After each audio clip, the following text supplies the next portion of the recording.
Welcome everybody. My name is Jeff Fowler, President of the Apartment Owners Association, and today we're talking about Pasadena, the new ordinance that they have, Measure H. And before we get into that, Measure H, you're either in it or you applied to AB 1482.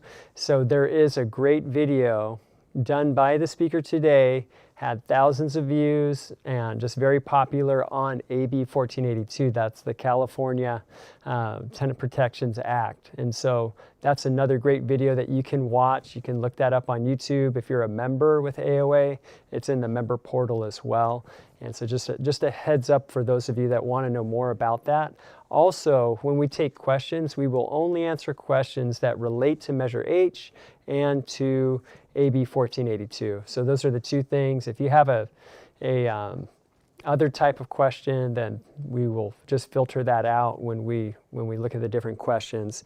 And so just to get started here, Apartment Owners Association, we've been around for over 40 years, and really the goal's been the same the whole time. It's our written goal that we would have the most successful group of apartment owners in the state of California. And so we try to do that by educating you, by bringing you the right forms, by having tenant screening that's second to none, by having a hotline, a property management advice hotline that you can call into and actually talk to a real person. So that's what we're here for. And it was so cool. All the time people are leaving most of you are leaving 5-star reviews anyway. So thankful for that. Eric J., I won't give his whole name, but he wrote this just yesterday, this came. I am tremendously grateful for the patience, guidance, and high level of practical knowledge demonstrated by your branch manager, Madreen Gee, in my recent phone call to your office. She educated me on the current eviction guidelines and document requirements, as well as where to find them on the internet portal. On a scale of 1 to 10, I would give her a 25. Great job. With a decently literate client with 40 years in the business. Much appreciated. So doesn't matter if you've been around for a long time or if you're a newbie. Just so thankful for all of you, your positive feedback, your constructive feedback, and we welcome it. We're always trying to get better. We don't want you to miss anything. Next week, we do have another live stream that'll come up, and it will be about how to avoid procedural mistakes in eviction actions, specifically for LA County. So you may want to tune in for that, and you may want to subscribe to the YouTube. Definitely subscribe become a member, join if you're not, to AOA. It's $97, that's a flat fee, lowest price in the business, and it's guaranteed. Your money back 100% within the first year if you're not fully satisfied with our service. And if you're watching on AOAUSA.com, there's a blue help button down at the bottom right side. You can put your question in there and they will funnel that question, your question, over to me when it is the Q&A time. All right, so we're done with that. Now we're going to get down to business. Our speaker today has been in the business for decades, and he is not just an eviction attorney, but a landlord-tenant law attorney, and he is part of our council. He reviews our forms when we ask him to and gives us lots of feedback and helps us keep things accurate. So we're very thankful for him. Very popular speaker at our $1 million trade shows that we have. And he's on multiple legislative committees, and he reviews and interprets proposed legislation and gives input. And he's also a landlord himself. And so it's my pleasure to introduce you today, Mike Brennan. Thank you, Jeff. Good morning, everybody. Today we're going to be talking about Pasadena's Measure H. It's a very complex, detailed measure of rent control plus just cause. We've got a lot to cover. I'm going to do a very short background of myself. Many of the members already know who I am, but for those who don't, I've been in the commercial real estate industry for about 25 years now in one form or another. When I got out of law school, I went right into commercial brokerage, and then later on I got licensed and started practicing as a landlord-tenant attorney right away. I've been licensed as an attorney for 16 years, and I've done nothing but landlord-tenant law during that time. And as Jeff mentioned, I still am on legislative committees that look at proposed legislation before it comes out. I've sat on several boards of directors for apartment owners associations, so I'm deeply invested in the industry. I live and breathe landlord-tenant law, and before we get started today, I will say that in all of my years of doing this, I've never come across a tenant protection ordinance as burdensome as this one.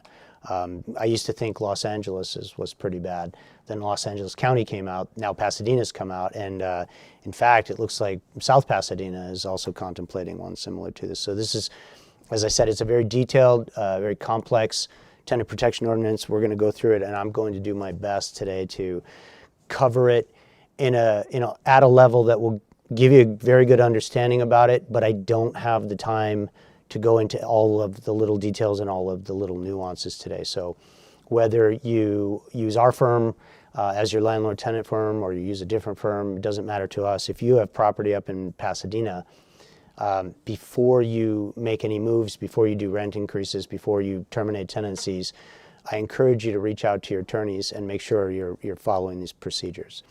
I have a couple disclaimers to go over real quick as well. This is a generalized overview of Pasadena's Measure H. It's not intended to give any specific legal advice for any situation. Any situation that you have that pops up that you're wondering, well, how does Measure H apply to that? Again, I encourage you to reach out to an attorney and ask them. And the last preamble is, our time is limited today, so I'm kind of move through this very quickly to see how many questions we can get to. In the end, we have a tremendous amount to cover, so I'm going to jump right into it. I'm assuming everybody can see the topics. Yes, they can. Perfect. And we'll go over the overview. This is what we're going to cover today. There's two different protection schemes in this measure. There are covered and exempt properties. We'll go over that. We'll talk about the just cause protections, and we will talk about the rent control protections. Those are the two different schemes. Before I go any further, let me just mention, I use the word scheme as in the sense of a schematic. It's not a derogatory comment meant to, derail Measure H, although I'm not fond of Measure H, but when I use the word scheme, it's nothing negative. It just means plan. So we've got rent control protections. We'll talk about relocation fees. We'll talk about new notice requirements. There are a lot of new notice requirements to go over. We will talk about the mandatory rental registry, and then we're going to go over some miscellaneous provisions that I think are really important. So let's jump in. First, let's talk about just cause. It's a very common misconception. People hear the phrase rent control, and they lump two different topics into the phrase rent control. There are laws and ordinances called rent control, and then there are laws and ordinances called just cause eviction. So I'm going to break those out today and talk about them separately.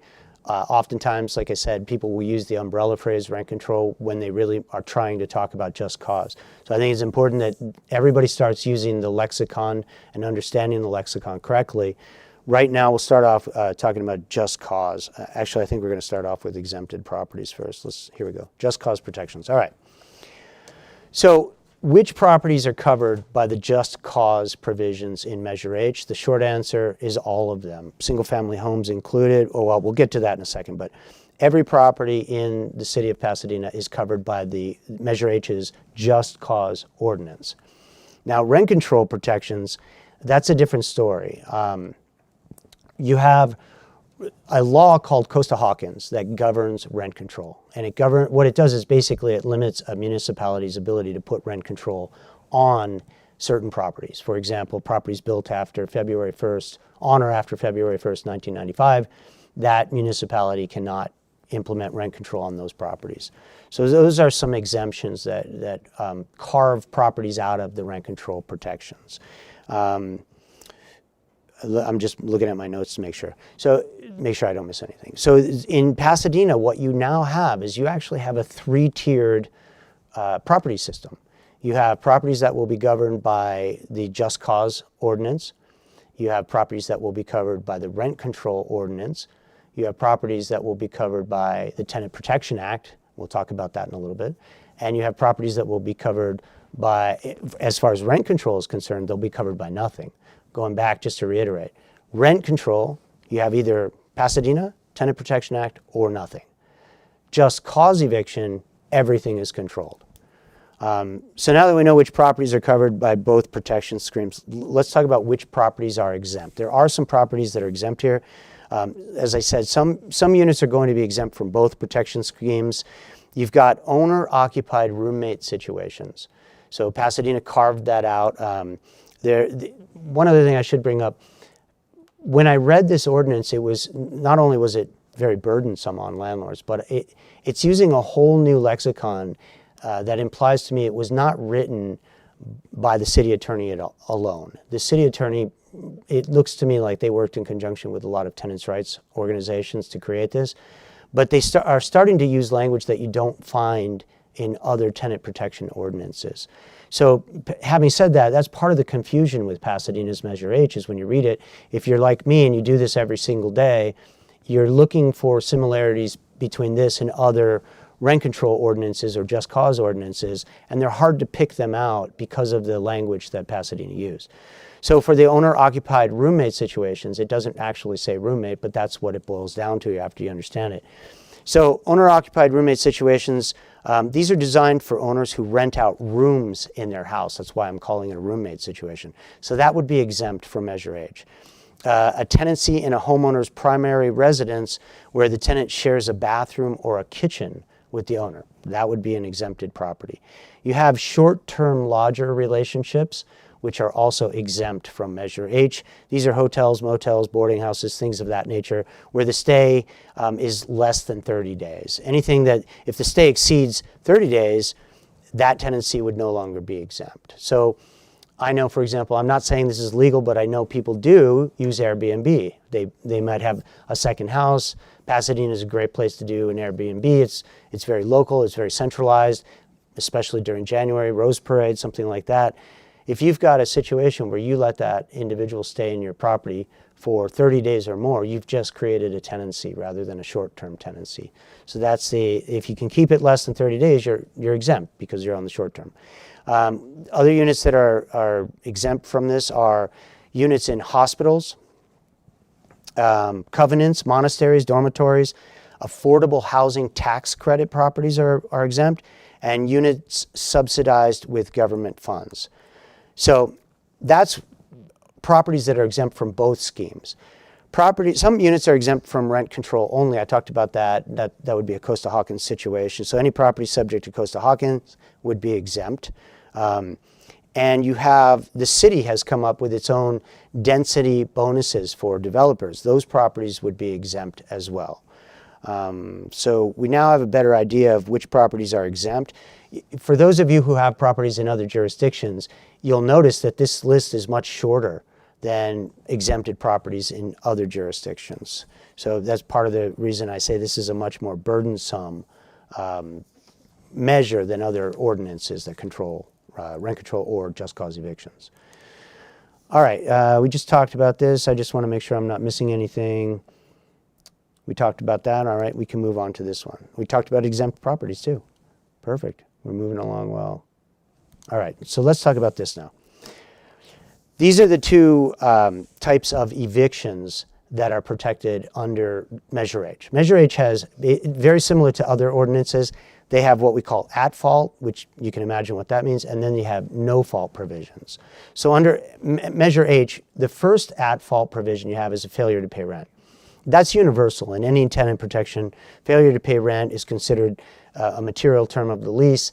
Every jurisdiction will allow you to terminate a tenancy based on failure to pay rent. Now, some of you may remember back just a few months ago where cities and counties are starting to head, as far as non-payment of rent is concerned, they're starting to head into a direction of what's called a minimum threshold.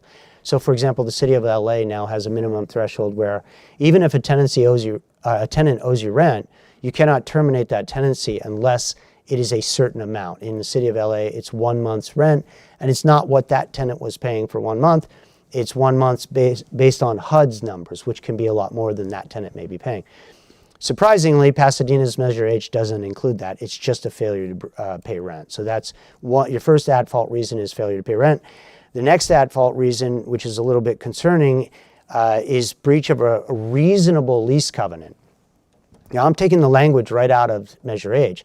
The language states it must be a reasonable lease covenant. So typically, in a rent control jurisdiction or even a non-rent control jurisdiction, the way that would be worded would be breach of a material term of the lease or a substantial breach of a material term of the lease. Pasadena has injected the word reasonable into this, and that may not sound like such a bad thing up front. If you're an attorney, you'll know why that creates a lot of problems. What that really creates is discretion on the part of a judge. Who gets to determine whether a provision is reasonable? Well, that would be a judge. So I'll give you an example. It's a classic example. It's been used a million times. Let's say you have a no pets policy in your lease, and the tenant brings in a pit bull, because that's what they always do. When they get an animal, it's always going to be a pit bull. And you terminate that tenant's tenancy based on the pit bull being on the property. And we're not going to go down the path of reasonable accommodation or anything like that right now. I'm just saying that the tenant brought in a pit bull in violation of the lease term. Normally, any judge would find that to be a violation, a substantial violation of the lease term. But if your tenant brought in a goldfish, put that goldfish on the counter in a bowl, would the same judge find that to be a substantial violation of the lease term? Maybe not. Probably not, I should say. It's very few judges who are going to evict a family and put them on the street because they brought a goldfish in, whereas they would evict a family and put them on the street if they brought a pit bull in, especially if that pit bull is harassing people. But the key there is the word substantial, a substantial violation of the lease term. The problem here, like I said, is the city has now put the word reasonable in there, which is a reduced level. It's a reduced level it's a higher level of discretion, meaning the judge gets more discretion using that word. So that's very problematic. And the Pasadena's provision states not only does it have to be a reasonable term of the tenancy that's in the lease, but it has to be in writing. So we'll get into this a little bit later when it comes to rent increases. Pasadena's got this unique provision that says tenants have to actually sign off on changes in terms of tenancy, and they don't carve out rent increases on that. I think it was an oversight on their part. I don't think that's intentional, but if you gave a rent increase, just to touch on it here, like I said, very likely we'll end up talking about this later. But if you gave a rent increase that the tenant didn't sign off on, under this provision about the reasonable term accepted in writing, if the tenant didn't sign off on that and you go to evict, they could raise the defense that you can't evict me because I didn't sign off on writing, and it's not a reasonable rent change in terms of tenancy. So there's a lot of problems with that breach of a reasonable lease covenant, and I think that's going to cause a lot of problems in the eviction world. So be careful about that. The next at-fault reason would be what we call a nuisance. Surprisingly, they didn't go into a tremendous amount of detail on that, but it just says that after the tenant receives a written notice to cease the nuisance. So nuisance activity, there's several code sections in California Civil Code that define nuisance. Basically anything that is offensive to the senses, or if you're beating somebody up, or you're maintaining a health and safety concern on the property that affects other tenants. There's a broad definition for the term nuisance, but Pasadena does include that as an at-fault reason for termination of the tenancy. They do include using the unit for an illegal purpose. Now, again, I don't have the time to read every one of these provisions to you, but this provision also is very problematic. I am not sure exactly what they were shooting for there, but what I anticipate they were trying to say, it's very strange language. What I anticipate they were trying to say is that it appears there's some sort of an exception if you are using the apartment for a home business. It looks like that's what they were trying to carve out.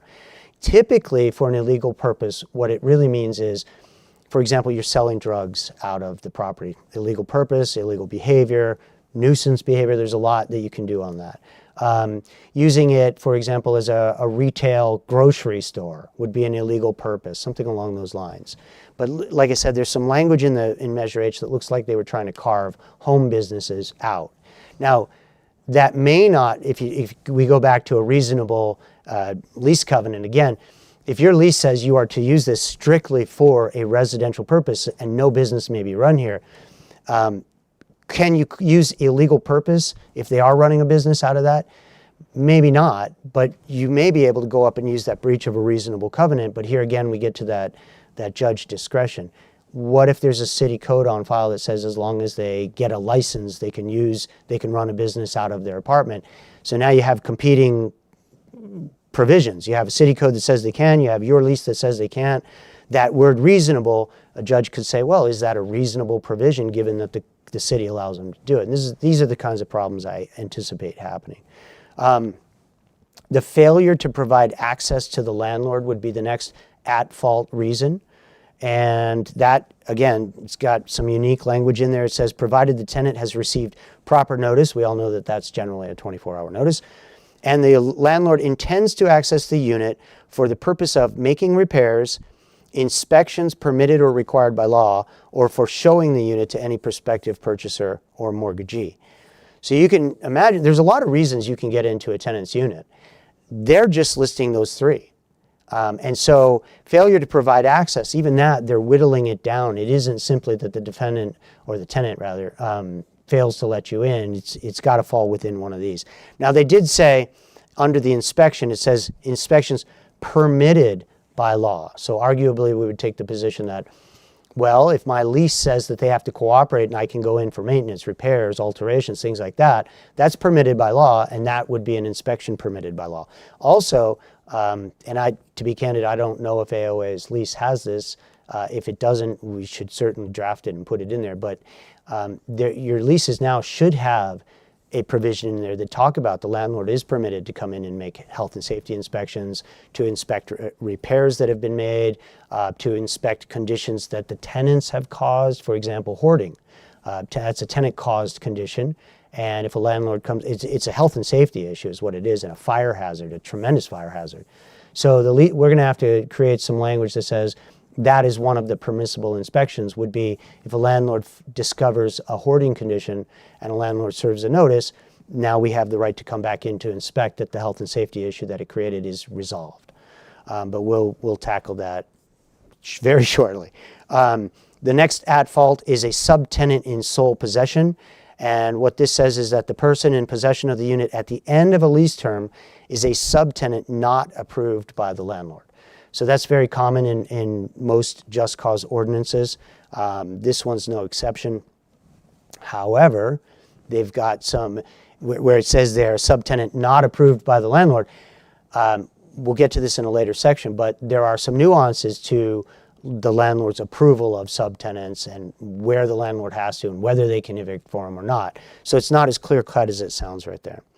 The two main exemptions or exceptions to terminating a tenancy for an at-fault reason are breaching the prohibition against subleasing, which is what I was just referring to.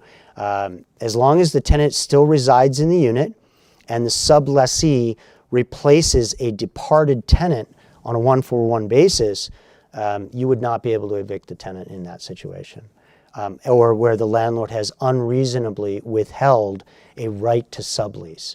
Now, I can tell you, and this may come up again in the presentation later on.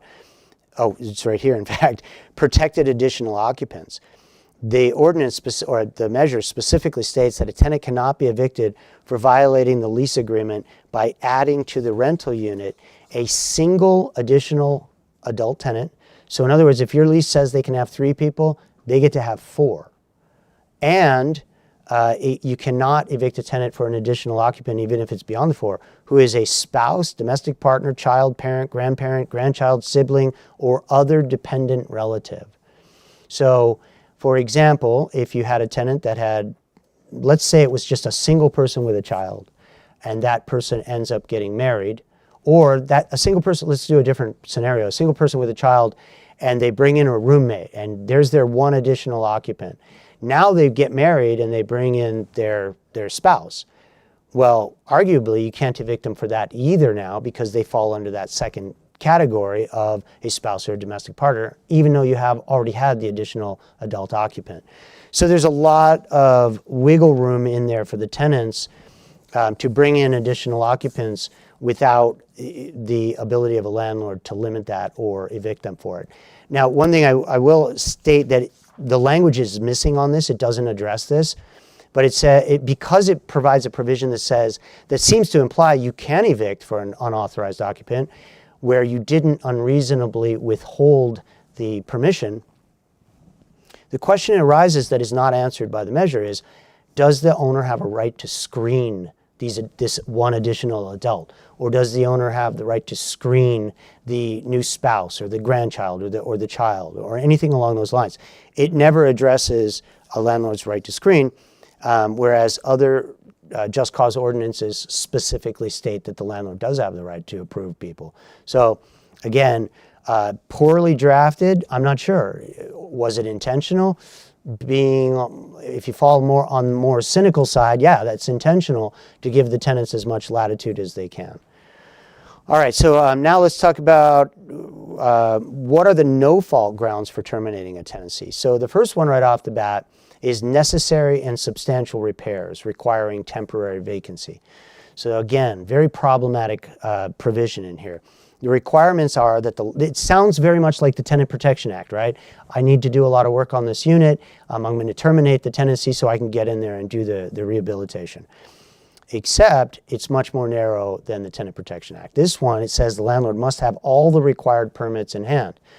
Big problem. Anybody who's done work that requires a permit understands the problem with that. The permits expire, and lining up contractors to do the work and get it all done within a certain time period is not the easiest thing in the world. So that's the first problem, or the first requirement. Landlords got to have the required permits in hand, and they had to provide the proper written notice to the tenant. Moreover, the city has to verify that the work will require the unit uninhabitable for at least 30 days. Now, I'll come back to this time and time again, and if I don't, just keep this in the back of your minds. Here's part of the problem with that. When it says the city will make that determination, they're talking about the Rent Control Board. And the Rent Control Board is made up of 11 people, 7 of whom are tenants, and only 3 of whom are landlords or non-tenants, let's put it that way. And then there's one alternate that can fill a spot. But I don't feel like I'm going out on a limb by saying very few tenants know what is required when it comes to rehabilitating an apartment building. And so if you go and pull all your permits and you're trying to line all this up and the Rent Control Board says, no, we don't think this is going to require 30 days, they don't know. They've never gone through this before. They don't understand all the intricacies of this. So you could get your petition or your notice, they could raise that as a affirmative defense that, no, the Rent Control Board didn't approve this, when in fact it might require 90 days. But the Rent Control Board, who is entirely unaccountable to anybody, that Rent Control Board cannot see the bigger picture and could deny that right to terminate that tenancy. On top of that, if that weren't bad enough, the tenant has what's called the right of first refusal and first return.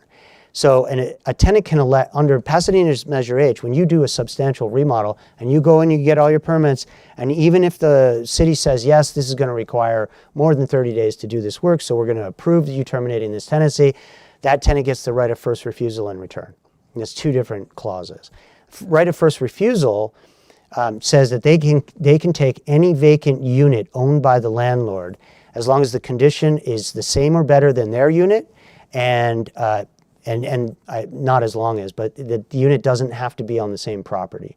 So if the landlord's got a vacant unit anywhere else, even if it's being marketed for rent, the tenant has the right to that first refusal for that unit.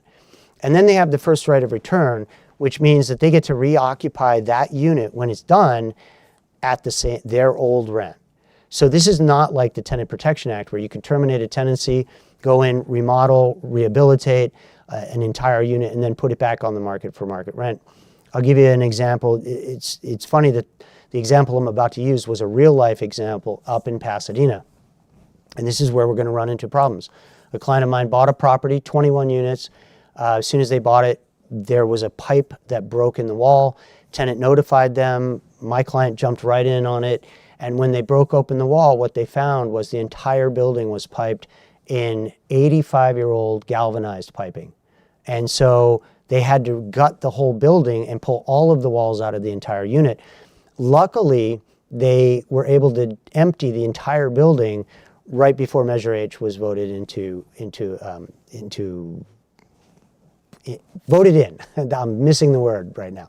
But the point is, you could find yourself in that situation where you've got a tremendous amount of work that is clearly health and safety related, and it has to be done, And you're looking at tens of thousands of dollars, if not $100,000, to get in and do the work on the building, and the tenants now get to come back at their old rents. So that's part of the problems that comes out of this necessary and substantial repair.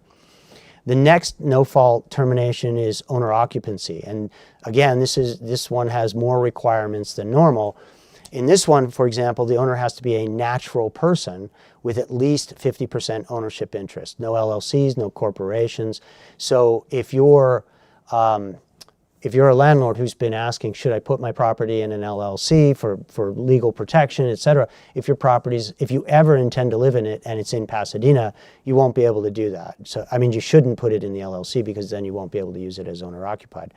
The requirements for an owner-occupied in this situation, let's say you were a natural person, you had 50% at least as ownership. The landlord's got to seek the unit as a primary residence for them or their parents or grandparents, that same list I gave before. And they've got to take possession of it within 60 days of the tenant vacating, and they've got to occupy the unit for at least 36 consecutive months. And on top of that, they've got to serve the proper notices. We'll talk about this later, but the notices have to have very specific language. That's why I'm saying there's a lot of new notice requirements for Pasadena. I'll give you an example right now. The notice requirements are the notice has to have the name, address, and telephone number of the person who will be occupying the unit. Not a huge deal, except it does have to have the telephone number, which is unfortunate. That means you're giving your telephone number out. Let's say you own a building and you want to put your son or daughter in it so they can go to Pasadena City College. Well, now you've got to give their personal information out to the tenants in the notice to terminate. The notice has to include the tenant's rights and remedies in the event the owner fails to occupy it within 60 days or occupy it for the 36-month period. In other words, they have to start quoting the Pasadena Code in the notice, the termination notice itself. And there are additional protections for a situation where you're trying to remove either an elderly or a disabled person. This is what we would call similarly situated. You cannot do an owner-occupied eviction where the tenants resided in the property for 5 years or more, and they are either 60 years or older, or disabled, or certified as terminally ill by their treating physician. So in that situation, no owner-occupied. Now there is an exception to that. I just raised it. Similarly situated. If the person you're trying to put in that unit is in that same boat. In other words, they're 60 plus years old, or they're disabled, or they're terminally ill, then you can still do that owner occupancy. And you've got to have no other vacant units available. There's some limitations on the use of owner occupancy. Owner-occupied terminations may not be used if the occupying person already occupies another unit at the property, or if there's an existing vacancy at the unit. So if you have a vacant unit, you will not be able to do an owner-occupied. And then a vacancy after service of, this one is really interesting, a vacancy that occurs after the service of the termination notice requires that the landlord rescind the notice. So let me walk through that. You have an owner occupied, you want to put your child in there, and you serve all the proper notices, you do everything correct, and then in that process, one of your other tenants at the property terminates their own tenancy and vacates. Your notice for the owner occupancy is now rescinded, or you are required to rescind it, and you are required now to no longer pursue an owner-occupied eviction in that situation. So you can see it's rather burdensome. They've made the opportunities to put your family in there burdensome. They've made every aspect of this measure significantly harder than any other just cause ordinance I'm familiar with, but we're not done. We've got the other no-fault removal is a permanent withdrawal of the unit from the rental market. Now, for those of you who understand what that means, we're talking the Ellis Act. A landlord can pull the property off if the landlord wants to, intends to withdraw the whole property from the market and go out of the rental business entirely, or they want to demolish the property. And I'm using the word property here. Be careful with that, because there's a definition of property in this measure that you'll have to understand. We're not talking about a single unit. You've got to pull that whole property off the market. So it's very problematic. Think about condo conversions, for example, or a complete redevelopment to a different use.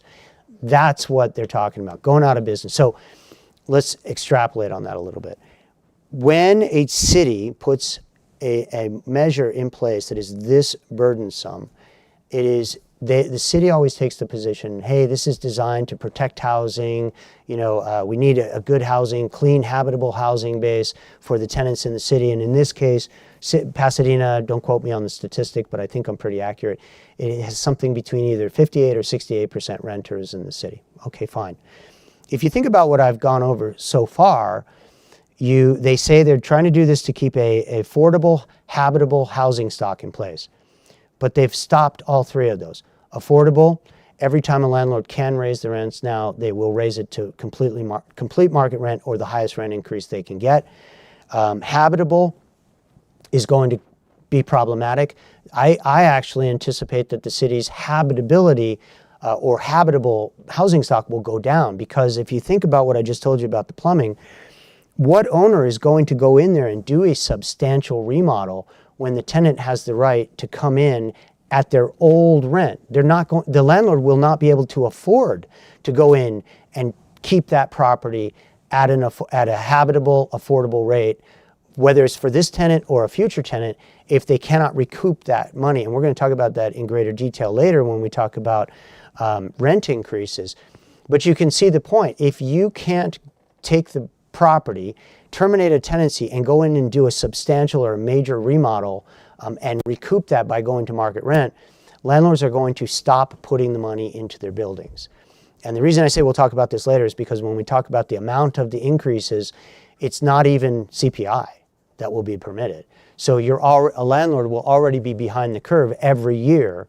And on top of that, they can't get market rent to do a remodel. So it's going to diminish the affordability, it's going to diminish the habitability. And finally, on this, what I anticipate happening is in situations like this, I already have clients talking about this, the logical move for a business person is going to be pull the entire building off the property, subdivide it, and sell these as condos, and just be done with it and move into a different market that doesn't have rent control. Well, what's that going to do? It's going to reduce the amount of residential rentals in Pasadena. So everything they say that this is designed to protect is going to backfire on them, and it's going to make every situation they talked about worse. It's not the first time we've seen this, so I guess it shouldn't be too much of a surprise. All right, we've got a few more no-fault evictions. Government order to vacate, abate, or comply. To the extent allowed by law, the tenant has to receive advance notice of this. So you've got three different situations here. Government order to vacate, we're talking about maybe a bootleg unit. The tenant calls the city, hey, I've got a habitability issue. City comes out and says, yeah, you don't even have a certificate of occupancy. Here's an order to vacate. Abate could be a situation where the owner has to, they have a plumbing leak, and in repairing the plumbing leak, they find out that there's a lot of asbestos in this building and they have to abate that asbestos. Or comply with a habitability or health and safety order. So these are no-fault terminations that you can do, but again, guess what? The tenant gets to elect one or both. The first right of refusal of a vacant unit you have, and the first right of return to reoccupy that unit upon the completion at the old rental rate. So again, the city just really limiting the landlord's ability to keep habitable housing on the market. All right, we've talked about the first right of return and first right of refusal. Let's now talk about, let me just switch the slide real quick. All right, we haven't gotten there yet. Let's talk about relocation assistance for no-fault evictions. So the relocation assistance, that's not uncommon for any sort of a just cause ordinance. I apologize, I'm looking at my sheet right here on the screen. We'll come back to the relocation fees, but essentially the landlords are going to have to pay the relocation fees to the tenant, and they are broken up into certain amounts, and when they have to be dispersed and who they can be dispersed to. There's a lot of requirements that you'll have to follow. For right now, let's talk about the second scheme, right? We just talked about just cause evictions. Now let's talk about the rent control protections under Measure H. All right, so rent stabilization, which is what it's called, is the maximum rent permitted under Measure H is what they call base rent plus permissible increases. So let's talk about how do you establish base rent. And I've had a lot of calls about this, and this again is a bit problematic. Establishing the base rent for any tenancy that existed prior to March 17th, 2021, that base rent is going to be established by the rent that was in place on March 17th, 2021. So this went into effect retroactively. For any tenancy commenced after March 17th, 2021, that base rent will be the rental amount that was established in the rental agreement at the inception of the tenancy. So you can, luckily for landlords under Costa-Hawkins, a landlord can still set the base rent, what we call market rent, at the termination of a tenancy. There's a couple exceptions to that, but this is not the time or place to talk about those. They're relatively infrequent. But you can set the rent at the time of market. Here, any tenancy that went into effect after March 17th, 2021, that base rent is set by the rental agreement. As of December 22nd, 2022, all rents for covered units had to revert back to that base rent. So again, that's when this measure went into effect, and they went into it. They retroactively pushed it back 6 months. Let's talk about raising rents. There's two bases for raising rents.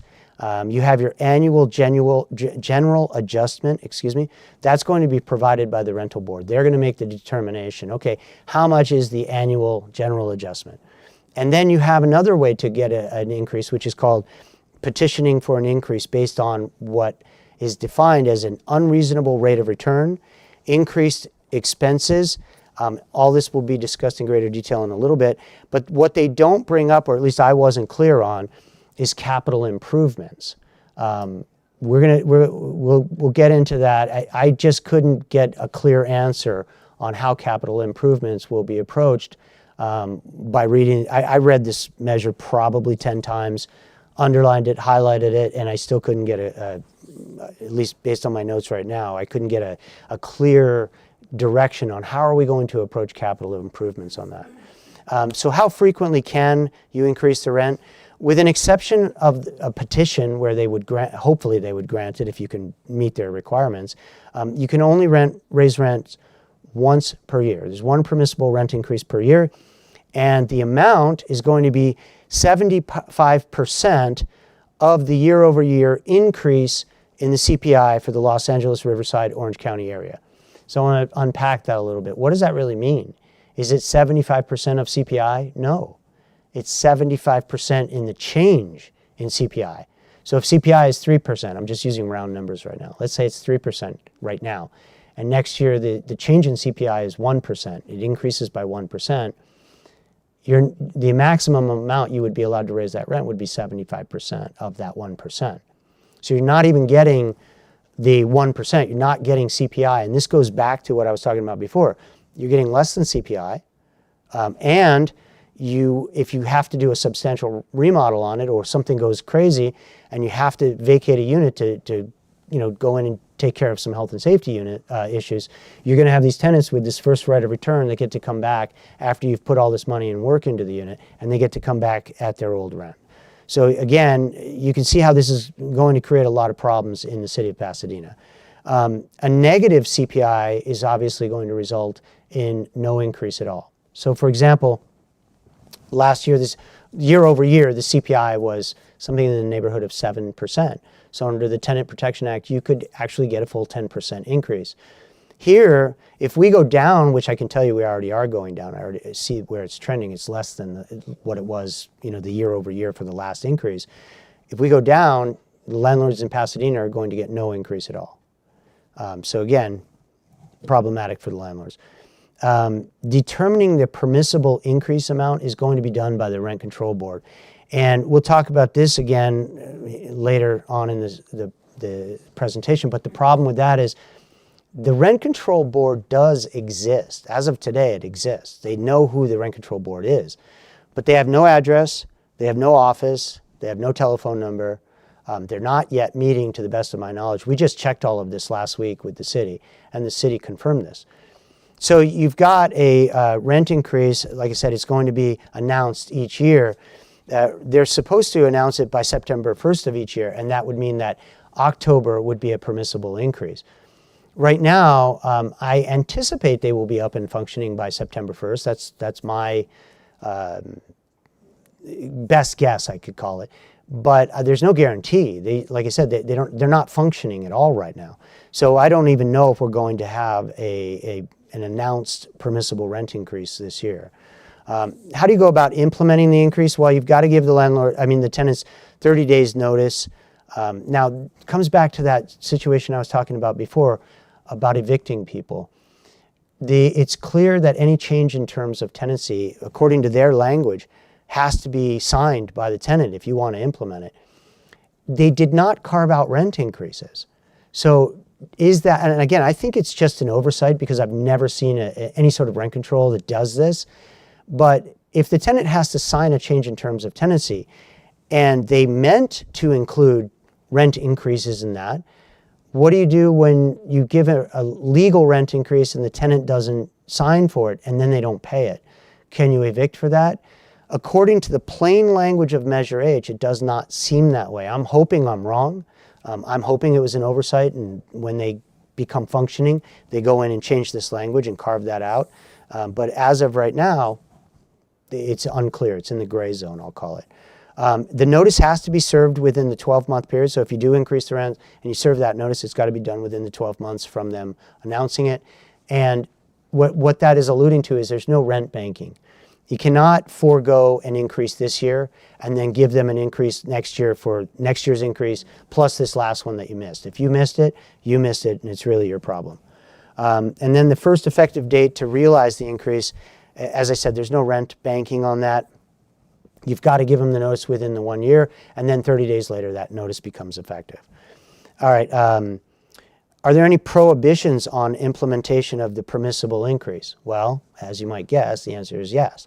Landlords cannot, and again, as an attorney looking at this, if I were a tenants' rights attorney, I would see just a great amount of opportunity here. Landlords may not increase the rent if they failed to comply with all the provisions of Measure H. Well, right now, some of the provisions of Measure H are absolutely impossible to comply with. For example, all notices that are served have to be given to the rent control board. I just told you there's no address for the rent control board, there's no phone number, and they don't have an office. How do you give a copy of that notice to the rent control board? So if you haven't done that, technically you're not in compliance with Measure H. If you're not in compliance with Measure H, you're not allowed to give a rent increase. So you can see how that could be very problematic. And that's just one example. There's a tremendous amount of requirements in this measure that landlords are required to be in compliance with. So, and it's very easy to not be in compliance with something. Another situation where a landlord would not be able to give the increase would be if they failed to maintain the rental unit in compliance with the applicable health and safety standards. So we all know that in those situations, it's very rare that I see any landlord give a unit to a tenant when that unit is uninhabitable. It's just incredibly rare to see that. We all know that health and safety issues that come up in units in the vast majority of cases are created by the tenant. So I want to be careful how I word this because I don't want this out into the public to give anybody ideas. But for those of you with creative imaginations, you could see how this situation could be capitalized on by a tenant or a tenant's rights attorney to thwart a landlord's ability to give a rent increase. Then that's all I'll say about that. And you're also prohibited from giving the rent increase if you fail to make repairs ordered by the rent board. So again, you can see where maybe a tenant creates a situation, calls the rent board comes out and says, yeah, you need to fix this. During that time, let's say the tenant now is not letting you in. Technically, you're not in compliance with making the repairs of the rent board. Does that mean you can't give a rent increase? All of this is brand new. There's no case law whatsoever on this specific measure. And so we're in the gray zone on virtually everything. We are going to have to see how a lot of this plays out. All I can do at this point is I can tell you that in the city of Pasadena, if you are facing an eviction, the commissioner, basically the bench officer who sits on the bench in Pasadena, I won't name him, but he's a very fair bench officer. So right now we're in good hands. If he's out for the day or he goes on vacation or he retires, very feasible. Whoever they bring in to fill his shoes, that could change. Right now you have a very reasonable judge on the bench. I've been dealing with him for the better part of 16 or 17 years now. I've never had any issues with him. So I trust that he will implement the word reasonable the way it's supposed to be implemented. But with the movement and the tenants' rights, it's a very tenants' rights friendly environment we're in right now, and we're seeing more and more cities, I'll just say, crumbling to these ordinances and to the pressure that they are feeling from Sacramento. And make no mistake about it, it is Sacramento putting pressure on these cities to implement these. With that being said, can I see a situation where another bench officer comes in and they start ruling in a different way? Absolutely. I see it all the time downtown LA. All right, let's talk real quick about petitions. Well, let me double check my notes versus the slide. Relocation fees. Oh, let's talk about that real quick. Two situations for relocation fees. We've got no-fault evictions and economic displacement. Let me unpack those. The no-fault evictions, right now, the city has not determined what those amounts are. So here's a situation where, what if you need to do a no-fault right now? How do you comply with the relocation fees if the city hasn't even set them? And then can that be raised as, well, you're not in compliance with the city's ordinance, so you cannot proceed with the eviction? If I were a tenants' rights attorney, that's what I would raise. But again, I think that the judge sitting on the bench would look at this and say, that's an impossibility. You can't comply with something that hasn't been established yet. So what I would encourage landlords to do right now, if they had to do any sort of a no-fault eviction, I would encourage you to use the attorney's office that you go through, use it as an escrow, or hire an actual escrow company. Let's just use for round numbers right now, put $20,000 into that escrow account and use that as what we would call substantial compliance. I tried to comply with the requirements. The city had not set the amounts, so I put what I thought would be more than a reasonable amount into the escrow account so that I substantially complied with the requirement. That's how I would handle it right now.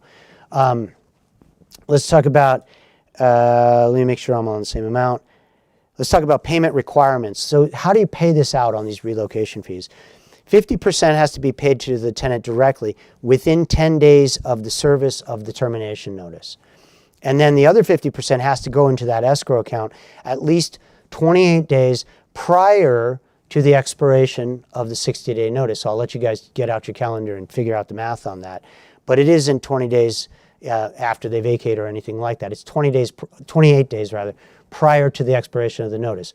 So just count it as, I've got to give them 50%, 10 days after the service, and roughly 20 days later, I've got to give them the other 50%, even though the notice hasn't expired.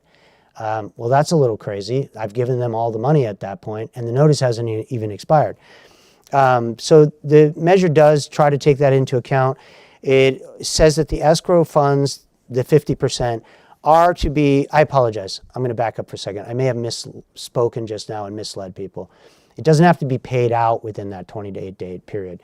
It's got to be put into the escrow. So what I meant was it comes out of the landlord's pocket no less than 28 days before the expiration of the notice.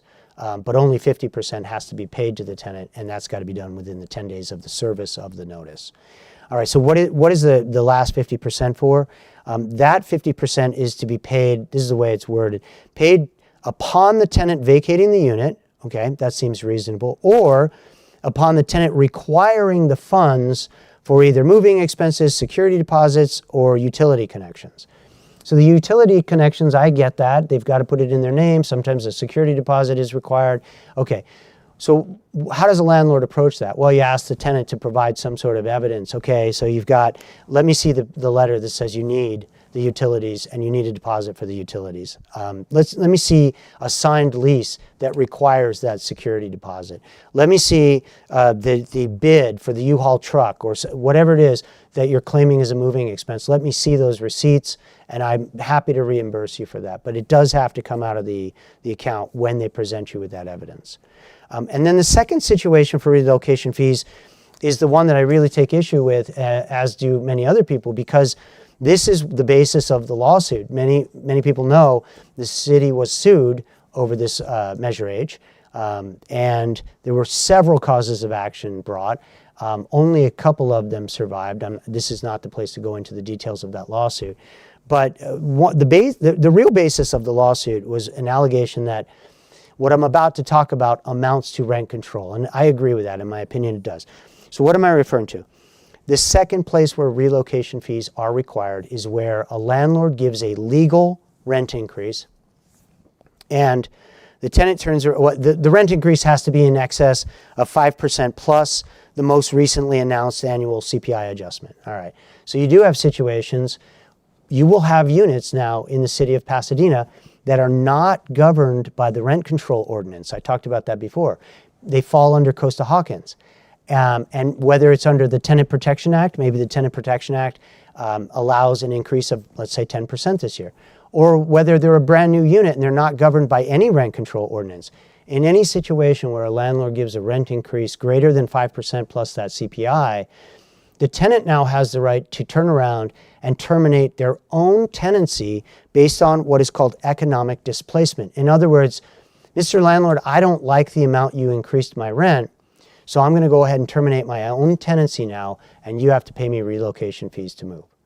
So that's where the argument comes in that this is essentially rent control then, because the landlord is capped, but the tenant is not. The tenant can control the rents by saying, I'm not going to pay that, I'll terminate my own tenancy, and now you have to pay me relocation fees.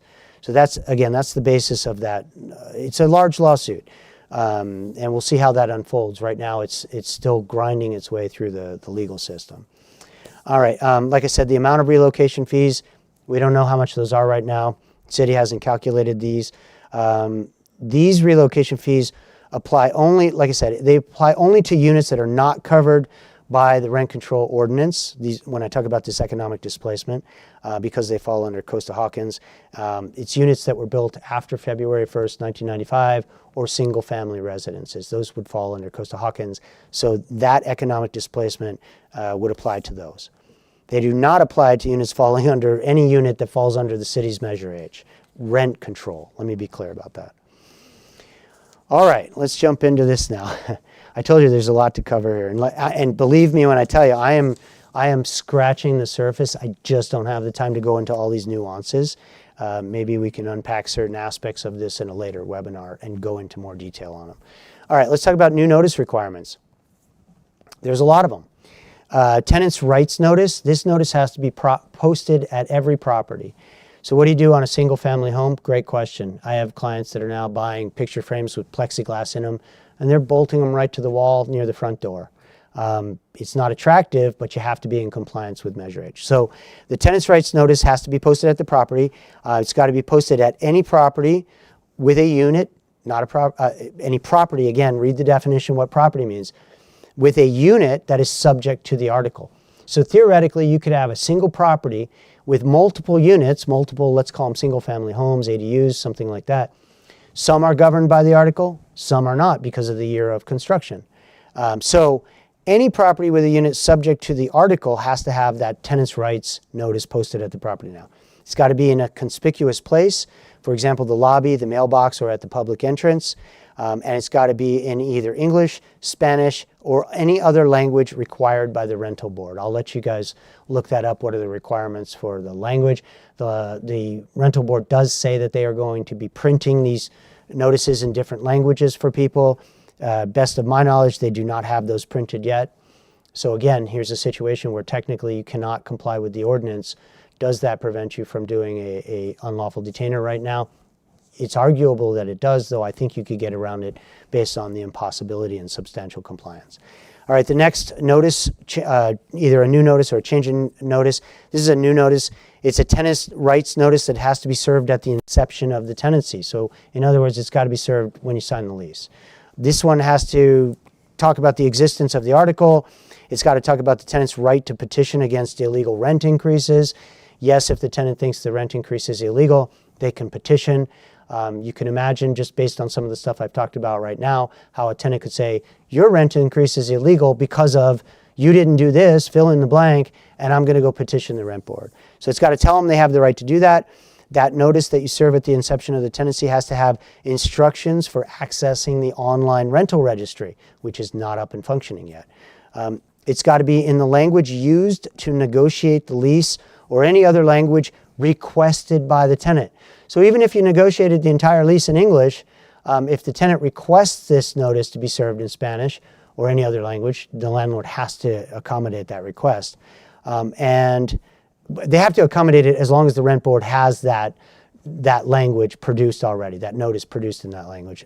Again, like I said, last time we checked, they didn't have any of them. So that's two of them. Tenants' rights that has to be posted at the property, tenants' rights that has to be served at the inception of the lease. You have to give them a tenants' rights notice of relocation assistance. This is for all no-fault evictions. They have to serve the notice to the tenant about their rights in connection with that first right of refusal and first right of return. It's got to talk about their relocation rights.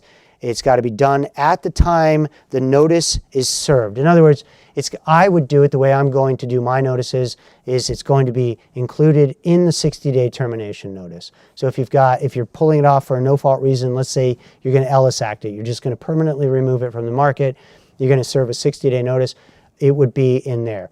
Now, in that situation, even though you're pulling it off the market permanently, you still have to have that language in there, which is irrelevant. You're not going to give them a first right of refusal. You're not going to give them a first right of return. It's not being returned, yet you still have to have that language in there. So again, these are notices that I'll be drafting with AOA very shortly. But right now, even the rental board doesn't have the information you need. All right, so that's 4 new notice requirements. We've got termination notices and language that is additional now. All termination notices must specifically state the basis of the termination. That's not unusual in any sort of a just cause ordinance environment. It's got to include a form provided by the rental board summarizing the article's protections. Guess what doesn't exist yet? That form. It's got to be filed with the city within 3 days of service of the notice. That's impossible right now. Like I said, the city doesn't have a website, they don't have an address, they don't have an office. So all of this stuff, landlords were supposed to be complying with this stuff since December of 2022, but they can't. So again, a very challenging ordinance. The city, I guess the rental board is going to be struggling with all of these issues until they get all of this stuff functioning, and we have no idea how long that's going to take. All right, so you've got your posted at the property, inception of the tenancy, relocation assistance, and notice. All termination notices have to have the language I just talked about. What about changes in terms of tenancy? It's got to tell the tenant that they do not have to accept the change or make it part of their lease. So going back to this rent increase, because this, I would go so far as to say this measure was very poorly drafted. I don't think this stuff is malicious. I do think that it's just poor drafting. Going back to what I was talking about before, an increase in rent is a change in terms of tenancy. It has to be signed according to Measure H. You've got to tell them that they do not have to accept the change or make it part of the lease in the change in terms of tenancy. So theoretically, can a tenant now say, I'm not accepting your rent increase and I'm not signing that? And what happens when you go to file an eviction based on non-payment of rent because they didn't sign all of that? Problematic. I guarantee you the tenants' rights firms will raise this as a defense. Like I said, right now, I'm going to hang my hat on the fact that most judges are going to behave reasonably and say, obviously, this was meant to be carved out. They don't need to sign for an increase in rent because the rent board specifically allows an increase in rent and gives you the amount you can increase the rent. But that's not what Measure H says. It doesn't address it. So it creates a lot of problems. New requirements for notices to enter. It's got to inform the tenant that if they're unable to comply with the notice because they're disabled, for example, that they can make a reasonable accommodation request to change the landlord's policies or practices. So I saw this come up a couple times in Measure H. It looks like the city is really trying to get out there and inform tenants that they can make reasonable accommodation requests. And that's federal law. It's also state law. There's nothing wrong with a reasonable accommodation request. In this case, though, it has the possibility to create some problems because what California law says is that a landlord has the right to enter a property upon reasonable notice, typically 24 hours, and in reasonable business hours. And there's different case law on reasonable business hours, but in general, it's, let's call it 8 to 6, Monday through Friday. If you're showing the property, that might include a Saturday. But now the tenant has the right to say that they can ask you to change your policies about when you come in because they are disabled. Okay. How is this going to play out? Again, don't want to give too many ideas out there, but you can see how a tenant could use this situation to their advantage to avoid allowing the landlord to come into the property when there are necessary repairs that need to be made, for example. So that's some new language that has to be in the notices to enter. Notice of acceptance or rejection of a proposed subtenant. As I said before, the landlord has an obligation to act in good faith when they're deciding whether they approve a subtenant or not. If a landlord fails to reply in writing, then it's going to be deemed that they approved a subtenant, so that's a new notice requirement. And then the notice of that right to return and that right of first refusal. I've talked about that a couple times. Anytime that termination is going to be, anytime that tenancy is going to be terminated for either a no fault or some repairs or something along those lines, you've got to give this new language in the notice that says, hey, you have that first right of return and you have that first right of refusal. So a lot of new notice changes that we're going to be working on very quickly. But again, I want to point out, Rent Board is not even up and functioning yet. They're supposed to be providing some of this information to us, and they just don't have it yet. All right, let's talk about the mandatory rental registry. Again, you'll be able to see where this could pose some challenges. What must be registered? Any property with a covered unit. So again, I don't have time to go into the definitions, but look at the words I just used. Any property with a covered unit.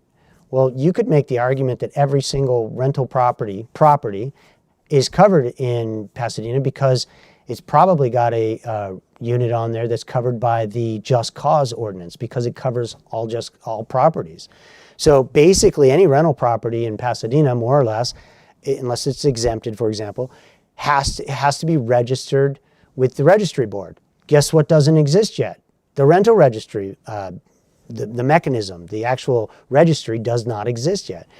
So you know what must be registered. When do you have to register it with? So this is funny. It says within 90 days of the registry being active. Well, when's that going to take place? We don't know. It's currently, like I said, it's non-functional. It doesn't exist. There is no web page. How can they have a rental registry? I will tell you that after talking to them, they said that they anticipate this being active somewhere by around September to October. I think they're probably right about that. I think it probably will be active by then because they have a lot of pressure. They have to give that rent increase. It's going to be hard to give the rent increase without knowing, having these units registered. They want this registry to function.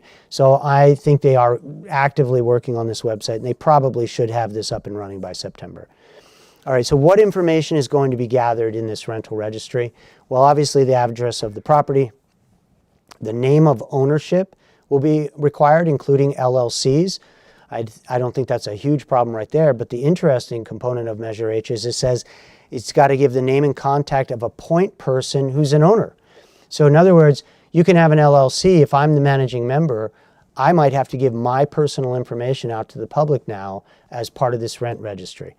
It's got to have the bedrooms and the square footage of each unit.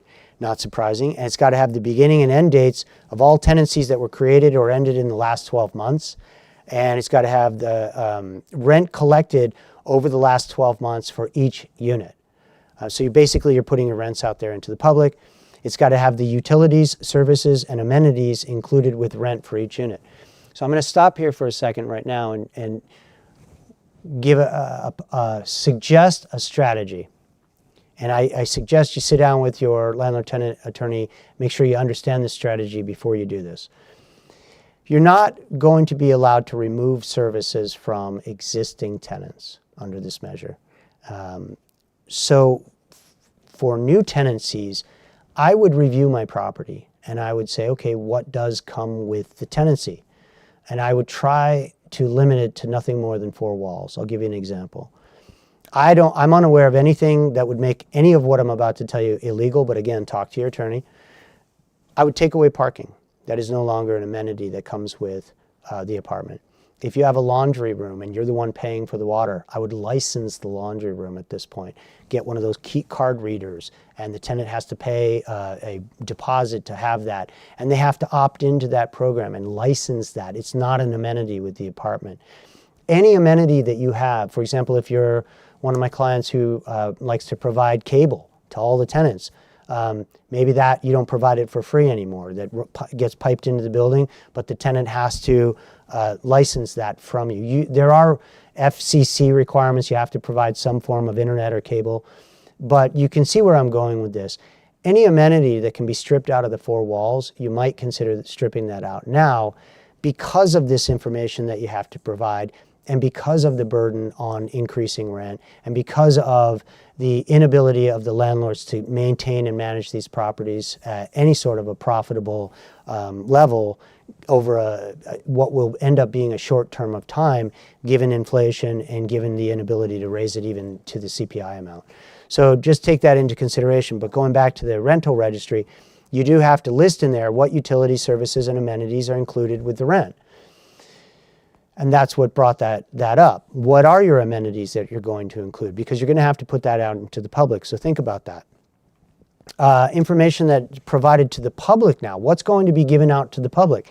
The maximum lawful rent for each unit will be given to the public. The actual rent charged for each unit, that can be different. Maybe the maximum allowable rent is $1,000, but you're only charging $800 on that unit. So that would be out for the public. The beginning and end dates of all the tenancies created and ended during the last 12 months, number of bedrooms and square footage, and here's one, violations of either the article or the housing code. So that's going to be made public as well. And what are the penalties for failure to register? We don't know yet. We don't have any sort of regulations from the rent board yet. When we spoke to the rent board, they said, I don't want to misquote them here. I know it, I wrote it down somewhere. If I recall correctly, they said that they anticipate there being 7 to 10 regulations. I sincerely doubt that. It may start with 7 to 10, which I doubt. I think it's going to be more along the lines of 15 to 20 to start, because when you read it, it says the rent board will set this in the regulations. There's probably more than 5 to 7 or whatever it was they quoted me, just reading the measure alone. But if you were to compare it to the city of LA's, for example, the city of LA has, I don't know, 20 or 30 regulations that you would have to navigate, if not more. So I think they are either they don't understand what they're dealing with, which is quite possible, or they're intentionally downplaying how many regulations there will be. But the bottom line is none of them exist right now.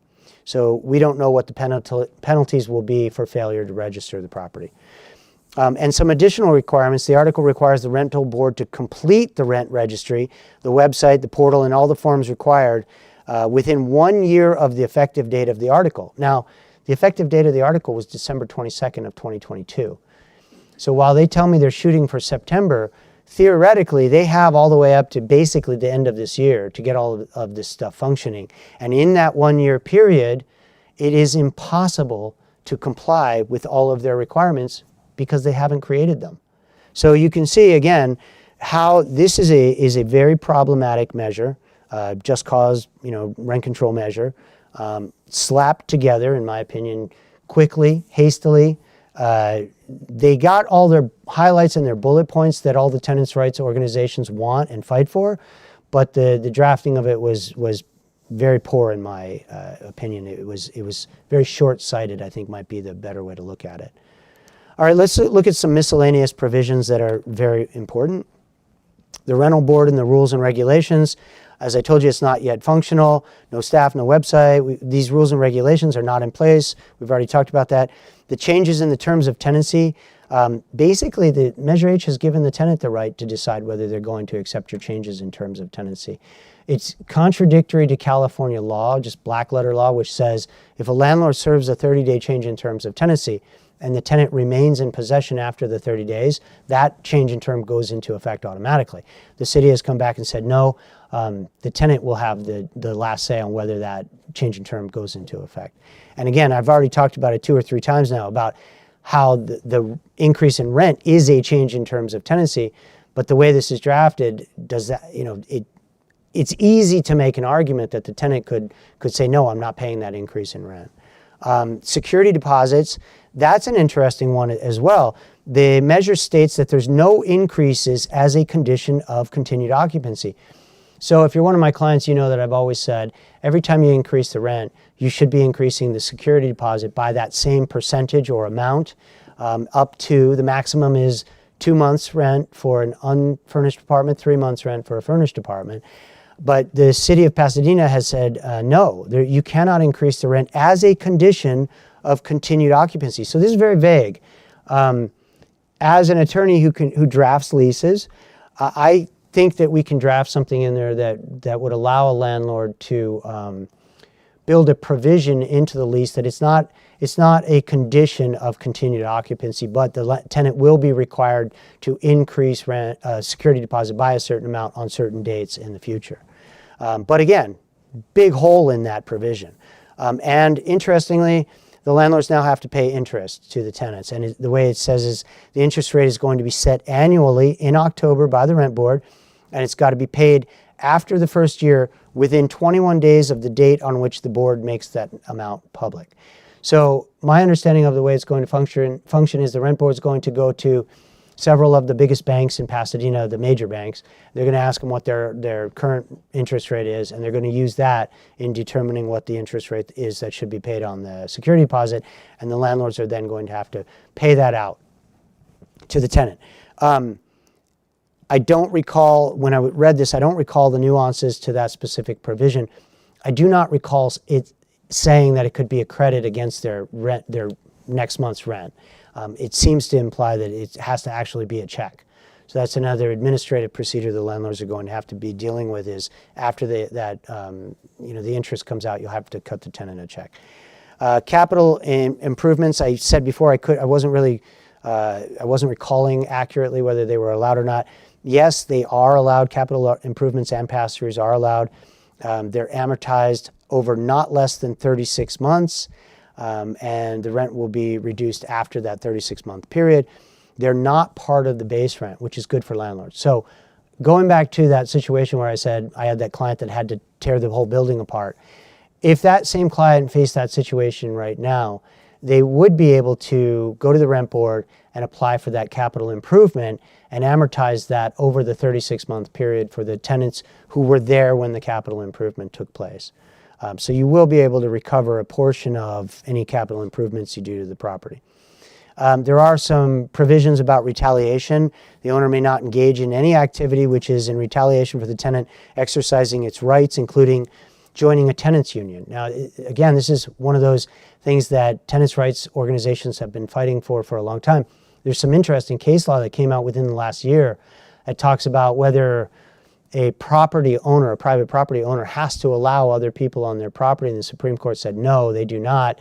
The landlord's side of the bar, we would call it, is now trying to apply that to private property apartment owners, saying, so this case supports the position that you don't have to allow tenants unions onto your property. I don't know how far that will go, but the point is, if a tenant notifies you, hey, I'm joining a tenants' rights union, you're not allowed to retaliate against them by raising rents or terminating their tenancy or anything along those lines. I don't really run into situations where landlords are doing that. It's very similar to the City of Los Angeles and the County of Los Angeles's anti-tenant harassment ordinance that they passed not long ago. The majority of those things on that list that they say you can't retaliate against a tenant, the majority of those things landlords aren't doing anyway. They've got a few in there that are a little concerning and they raise eyebrows, but for the most part, landlords aren't retaliating in the first place, so I don't worry about it. But what are the remedies if the tenant alleges that there's some retaliation going on? The tenant actually has not only an affirmative defense to an eviction, which has been on the books for a long time anyway, but they have a civil action. They can now bring a civil action against the landlord. And then there's an anti-harassment provision in there, very similar to the retaliation. The owner can't engage in any activity designed to get the tenant to leave so that the owner can raise the rent to market level. And again, same remedies. They can raise it as an affirmative defense, and they can raise it as a civil action against the landlords. And again, we are already seeing all of the tenants' rights organizations have already revised their answers when we file an unlawful detainer action. All of their answers are already raising all these Pasadena Measure H ordinances as an affirmative defense. And again, the problem is the ordinance says if you're not in compliance with the ordinance, you're going to lose that eviction. But it's also impossible to be in compliance right now. So again, relying on the reasonableness of the bench officers who actually hear these cases. So I think I've covered everything in this. Let's look real quick. There's an email address up there. It's info@mbrennanlaw.com. If you want a copy of the slides or you want a copy of my personal notes, which go into a lot more detail than the slides, I'm happy to provide that. You can either call that main office number right there, 626-294-0500, or you can email info@mbrennanlaw.com and you will get a copy. Recently, some people have told me when they email info@, they're getting a message that says that it's not a functioning mailbox. That's inaccurate. Ignore it. It is a functioning, we're looking into it, but it is a functioning mailbox. So let's wrap it up here. Conclusion. You have a very onerous tenant protection ordinance or measure that's been passed by the city. It's actually, I was talking with Jeff Fowler about this before. This was a very shrewd way of the city to do this. This was passed and it was made an amendment to the city charter so that now the city council is not accountable for this. And it's being run by 7 out of 11 individuals on the rental board that are also unaccountable to anybody because they're appointed by the city council, who's unaccountable. And they are tenants. It's 7 out of the 11 people on the rental board are going to be tenants. So you've got this system that's been put in place in a very shrewd way that leaves no accountability to any public official or anybody running it. And it's incredibly burdensome on the landlords. And it's broken up into 2 different levels of protection. The rent control level, which has some protections under Costa-Hawkins. And so you've got that under rent control, you have that 3 different tier. You can have a property that's covered by Measure H. If it's not covered by Measure H, then it's covered by Tenant Protection Act. And if it's not covered by Tenant Protection Act, it's covered by nothing. That's the rent control. And then you have the second level of protections, the eviction control, what we would call just cause, under which the vast majority of the properties in the city are covered. Costa-Hawkins doesn't apply at all, and neither will Tenant Protection Act. The only properties that won't be included are those that are specifically exempted under the ordinance. So you have those 2 levels of protections now. And the combination of the 2 protects tenants in a way I've never seen before, to a degree, I should say, in a way I've never seen before. It protects them on rent increases and evictions. And it's being approached in a way that is really hamstringing the landlords from the exact stated goals of the city: maintain an ample supply of clean and affordable housing. And this is all going to turn around and backfire. This is not speculation. There are plenty of studies throughout the country that you can look up on Google that show that all of these backfire. And in this city's haste, under the pressure from, I suspect under the pressure from Sacramento, in the city's haste to get this pushed through, they put it on the ballot. It got voted in with a very poorly drafted measure, which is going to be implemented by 7 out of 11 tenants. And I think the ramifications that will come out of this are problematic. There's a lot of holes in the language itself, and it's going to take several years for this to get cleaned up and to work its way through the legal system so that we have some case law to go on. The lesson to be learned here is, I hate to say this and sound like a broken record, but I've been saying this for 15 years now. You got to show up at your city council meetings, because a lot of you watching this right now have properties that exist in places other than Pasadena. For those of you who don't know, South Pasadena is considering a tenant protection ordinance right now. Alhambra is considering a tenant protection ordinance right now. Here in San Gabriel Valley, we've always enjoyed that protection and kind of chuckled at LA, who's had all these tenant protections in place, but it's starting to creep into San Gabriel Valley and other areas across the state. So I've been attending these city council meetings my entire career, and even before that, based on what I did for a living. And I can tell you that the tenants have been there, and I've been hollering at the top of my lungs, metaphorically, that the landlords have not been there. You've got to be at these city council meetings. You've got to organize the way the tenants have organized. They use social media to organize. They get in groups. They divvy up their responsibilities. Okay, it's your responsibility to watch the agenda for the city council tonight. Okay, they get t-shirts. You should consider t-shirts that say housing is not a crime. Housing providers are not criminals, something along those lines. Banners, bright red, bright orange.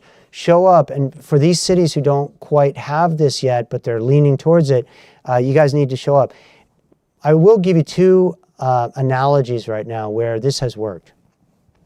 Buena Park, landlords were successful, what I would say very successful in stopping a large portion of the tenant protections that were just on the city council's voting block recently. How did they do it? They showed up. They organized. Costa Mesa has beat rent control in the past. There are cities that have beat rent control and tenant protections, but this is a growing wave. There's a saying that I heard years ago in the industry: if you're not at the table, you're on the table. In other words, your dinner, you're going to be eaten. You need to be there. You guys need to organize. You need to understand this stuff is not going away. Or, I hate to say this, you need to make a decision whether remaining a residential rental provider in this area, in California basically, is something you want to continue doing. I know a lot of clients are selling their properties. I will bring up that from talking to other brokers who work in the Pasadena area, the value of properties has plummeted because there are properties sitting on the market now that nobody wants to touch because of Measure H. So if you own, my word of caution to those of you who own properties in other areas is take this as a lesson. It's coming to a neighborhood near you if you don't organize, get active in this stuff, get active in not just your city, but in the industry as well. Stay educated, keep attending webinars, live seminars, things like this. Understand what's being talked about, what's being considered. If you haven't already, there's a book called Evicted. It's by a Princeton professor. I would encourage you to read that. There's a lot of information in there that is used to support all of these theories. I would also encourage you to look up and understand what is called right to counsel. It is a growing movement across the United States right now, and you should understand it and understand the organization that created that, or at least has been, from what I can see, the primary sponsor of it, emanates out of New York.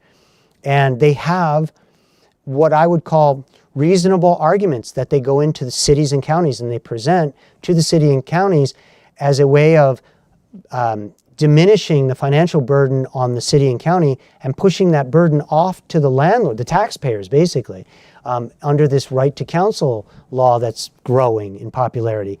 We haven't even talked about that yet.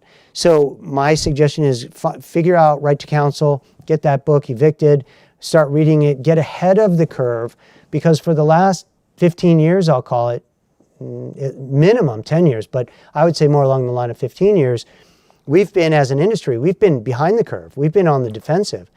I'm here trying to give everybody the information to become knowledgeable, to get ahead of that curve so they can go and fight this on multiple levels. You've got your local level, you've got the state level, and for those of you who haven't heard me say this yet, this is coming out of the White House as well.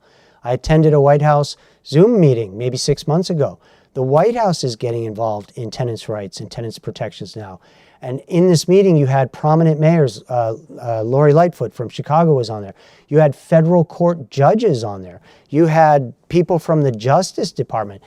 You should stop, that comment should stop and make you wake up for a moment. Why is the Justice Department getting involved in landlord-tenant rights? Think about that for a second. I won't speculate here. I've got my own ideas, but you should ask yourself, why is the Justice Department getting involved? If you think about it long enough, you should probably come to a reasonable conclusion on that. But my point is, you've got city level, state level, and now we're getting federal level. Anybody who intends to stay in this industry, it would behoove them to figure out as much as they can, attend as much as they can, read as much as they can, get ahead of the curve and understand the trajectory we're on. And I think that about wraps it up right now. Measure H, problematic on many levels, problematic rent control, tenant protection measure that's gone into place. I can see it spreading out from here.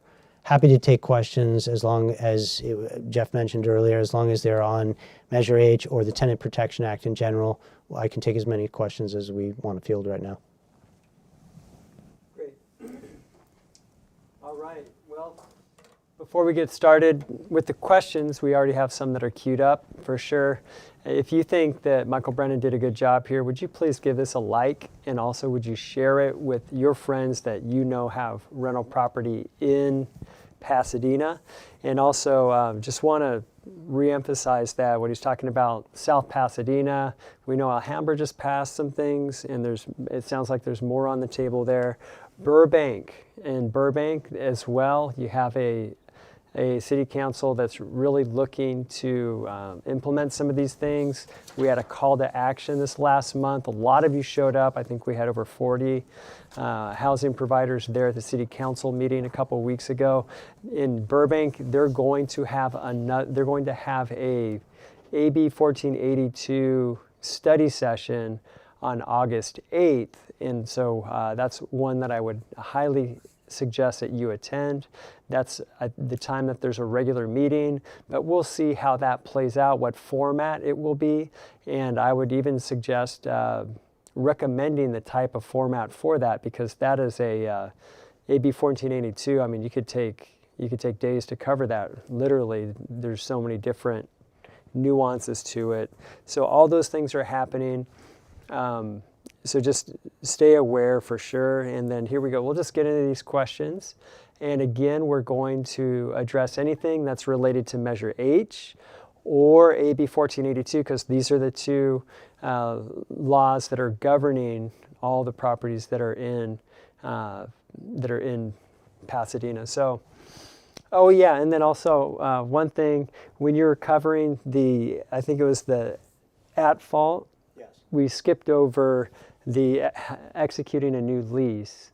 Okay. Could you cover that real quick? I see that up here. Yeah. That's a great question. In fact, I love these questions up here. Yeah. Yeah, so that is one of the at-fault reasons for terminating a tenancy in Pasadena, is where a tenant fails or refuses to execute a new lease. So what that really means is you've got a lease term, and it's coming to the end of the lease, and the landlord presents the tenant with a new lease or a renewal of the old lease, and the tenant refuses to sign it. So that would be an at-fault reason for terminating the tenancy. I get that question a lot. Do you like leases in general? Do you like putting people on a fixed-term lease? If you're in a non-rent control jurisdiction, I like month-to-month tenancies because it gives you a tremendous amount of control over that relationship. If you are in a rent control jurisdiction now, or a just cause jurisdiction though, I prefer fixed-term leases. My thought process is, if I'm locked with this tenant, then the tenant should be locked in with me as well, at least for the term of that lease. And if that gives me another basis to terminate that tenancy because they refuse to extend it or renew it or sign a new one, then yes, I want that as an additional basis for terminating a tenancy. So I do encourage people to keep people on a fixed-term lease under any jurisdiction that has tenant protections.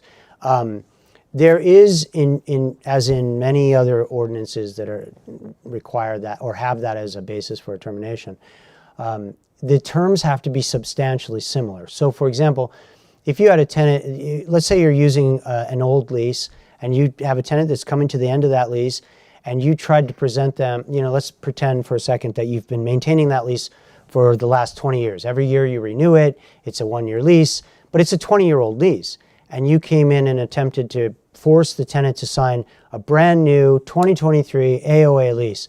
The tenant would have the ability to look up and argue that those aren't substantially similar terms. And so that, this isn't a situation where you've got a 1-page lease and now you can try to force them to sign a 40-page lease. It's got to be a lease that's substantially similar to the lease that is expiring. But it is an at-fault basis for terminating the tenancy if they refuse it. Okay, great. On YouTube, we have Blake, Community Housing Improvement Program versus City of New York, filed in 2019. Many have filed amicus briefs. Do you think the Supreme Court will take it any other rent control cases? So again, this is a question that pops up a lot. In fact, a couple of questions down is a very similar question. I will tell you that this Supreme Court, I don't speak to them, I don't speak to their clerks, but the feedback that we are getting in the legal community is that this particular Supreme Court does want private property cases, and they have ruled on some private property cases, and they've ruled in favor of landlords. If you're not familiar with them, the Pacific Legal Foundation is a tremendously successful law firm, pro bono law firm, I might add, and they have gotten some good rulings out of the Supreme Court. Do I think the Supreme Court will take it? I do. I think the Supreme Court will make rulings based on rent control and tenant protections and things of that nature, especially in situations where, for example, you've got it's already been litigated many times.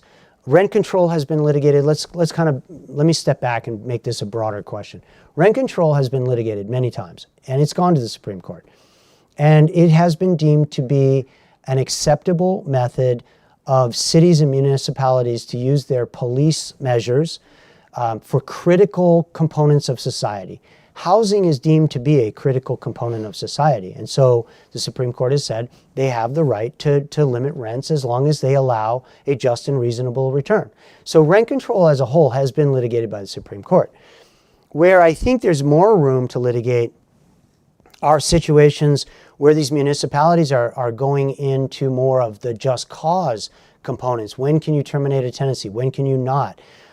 If you own that property and you need to put a family member in there, but you're severely limited from doing that, and you have to be a natural person to do it, is that a deprivation of your private property rights? Is this a legitimate deprivation of your private property rights? I think those are the grounds you're going to see more interest in the Supreme Court. I could be wrong about that, but that's my belief. And like I said, the Supreme Court has indicated that they want to see more private property rights, which really means, without saying it, this Supreme Court realizes that private property rights have been being diminished over the past several decades to a degree that they're not comfortable, and they want to address them. They want to look at them and may hopefully bring some of those private property rights back. So will that particular case make it to the Supreme Court? I'm not sure. I am familiar with the case, but I do anticipate over the next 5 years, let's say, you're going to see a lot of private property rights cases get up to the Supreme Court. And in case I wasn't clear, what people are alluding to, but they're not actually saying in these questions, is what we're talking about here are what we call takings. The government can't simply come in and take something of yours without what we call just compensation. They can police you, they can regulate you, there's a lot of ways they can do these things, but they can't simply take your private property rights away. So that's what I anticipate will be litigated.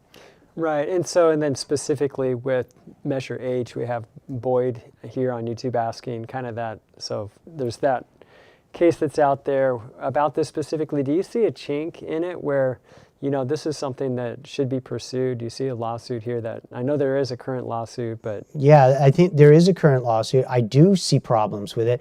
I don't know how far, to address Boyd's question, I don't know how far you will get with the retroactive component of that. I don't see that. You might get some limited victories on that. I don't see that as invalidating Measure H, not at all. In fact, I can throw in there, if you want, like I said, if you want the slides and you want my notes, I'm happy to provide those. But the lawsuit that Jeff brought up, where the city's already being sued on this, the judge shot down many of the arguments against Measure H. In other words, the landlords' rights groups brought this lawsuit, and they brought several causes of action, and the judge shot down several of those causes of action and only let a couple stand. And she did one of the most thorough write-ups and analysis I have ever seen a judge do, and I know she's doing that on purpose because she knows she's being appealed, or she knew at the time she would be appealed. And so you're going to see these things work their way through. Again, she did a fantastic job. I'm happy to provide that. It's a 35-page opinion. If you really want some bedtime reading material to put you to sleep, read this opinion. And I don't say that to knock her. She did a fantastic job. I'm just saying it's so long you're like, oh my gosh, when does this end? But she did such a great job. She's really crossing her T's and dotting her I's there for the upcoming appeal. So it'll be interesting to see how this plays out. The retroactivity component, I don't see being attacked and successfully.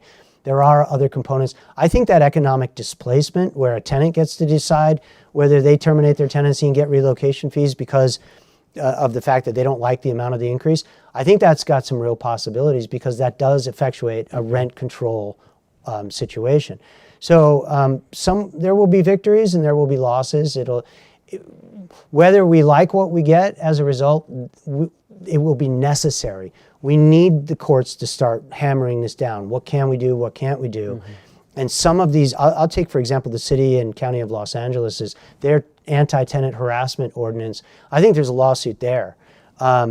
Particularly, they have now deemed it harassment. You're not, as a landlord, you're not allowed to go into a tenant's unit and take pictures. and that can be deemed harassment. But you have a specific litigation privilege to do that. If you are going to be litigating about something on that property, you have a right to collect evidence. So I think that's a really good lawsuit right there. There's a lot of these little nuances that I think are great lawsuits. Whether they will be taken up or not is yet to be seen. Going back to my conclusion where I said get involved, I'll say it again. For 15 years, I never pitched to anybody, hey, donate. Now I'm telling you, donate. Donate to PACs, donate to legal funds. Landlords often ask me, are we going to sue them? Are we going to get a lawsuit? Are we going to get some victories here? Lawsuits are not cheap by any stretch of the imagination. And the lawsuit that AOA and the other organization were very effective on when they sued the county, and they got victories, but it wasn't cheap. So for all the landlords out there, I encourage you, donate to PACs, donate to organizations that are actually putting the fight up. Donate as much as you possibly can. If you want the victories, it costs money, and it's just not free unless you're a tenant. Then everything's free. I'm kidding, but anyway. All right, what's the next question? Yeah, right. We have Toshia on YouTube. I own a condo that I rent to a tenant in Pasadena. If I plan to sell my condo or move back in myself in the future, do I need to give the current tenant more than 30 days notice, terminate of lease? Would I be required to pay the tenant a relocation fee to leave my former condo, or have another issue in removing it from the rental market? There's a lot to that question. I would encourage her to call the office and try to set up an appointment to talk to me about it. But the short answer is yes, you will be required to pay relocation fees. And the amount of notice given will depend on several factors. But in general, if that tenant has lived there for more than a year, it's going to be a 60-day notice. And then there will be the requirements of the language that has to be in the notice. And unfortunately for you right now, like I said, that notice is supposed to be filed with the city, but the city doesn't have the capacity to accept that notice. So like I said, there's a lot to that question. The short answer is yeah, you can terminate for owner occupancy in most situations, unless the tenant's been there 5 years, they're 60 or older, they're terminally ill, and then the exception to that is unless you meet one of those criteria as well. Call my office, set up an appointment to talk to me about it. I'll look at your lease, we'll go over it, and we'll figure out what you need to do. Great, and I like that idea of having the escrow account. I thought that was, I'm glad that you brought that up. Set up the escrow. All right, Sue Lee on Facebook. How tenant friendly is the Pasadena judge? Aren't some of these protections against the Costa-Hawkins Act? What is required of landlords if we want to sell the unit or get out of being a landlord in Pasadena? 3 questions there. Yeah, how tenant friendly is the Pasadena judge? As I mentioned, I don't think he's tenant friendly. I don't think he's landlord friendly. He's one of the most fair bench officers I've ever come across in my career. I don't think he's tenant friendly. If anything, the problem is the laws are tenant friendly, and he's sitting up there implementing the laws. I'll give you an example, and again, I'm not going to name him. I respect him tremendously. There's some language requirements, even in the state law, there's language requirements when you're terminating a tenancy for, let's say, example, non-payment of rent. We have won this issue many, many times, including in his court, where the code has specific things that have to be in the notice. It says after 3 days pass, excluding weekends and judicial holidays, and then it's got a list of the things the notice has to state rather. The language about judicial holidays and weekends is not a it's a requirement that you can't include them, but it's not a requirement to be in the notice. He routinely ruled in our favor on that, even though that tenants' rights groups were bringing these demurs all the time. And he would routinely, he read the code and said, no, it's not, it does not need to be in there. The plaintiff is right. He got overturned recently, and now he's doing it the way the appellate court wants, which is, yeah, if it's not in there, your notice is defective. Even though in every other court, we're still winning that all the time. So my point is, he's very fair, and he tries to be very fair, and he tries to give the codes and the laws a very fair and reasonable reading. So he's a great guy. As far as implementing the law is concerned. Aren't some of these protections against Costa-Hawkins? So what Pasadena did a good job of is splitting it up and exempting those units that are protected under Costa-Hawkins. They did a good job on that. That's why you have 3 tiers now for the rent control component. You have properties covered by Measure H, properties covered by Costa-Hawkins, and properties covered by nothing or the Tenant Protection Act. They did do a good job. They implemented this measure in a way that, as far as I can see, complies with Costa-Hawkins. And I think where the confusion comes in, I started the webinar off by saying this. Everybody hears, well, Costa-Hawkins limits a city or a municipality's ability to implement rent control. The problem, and that's true, the problem most people are having is that they shoehorn both just cause and rent control into the same phrase, rent control, and they're two totally different things. Mm-hmm. Costa-Hawkins does not control a municipality's ability to implement just cause protections. They can do that all day long with no prohibitions at all.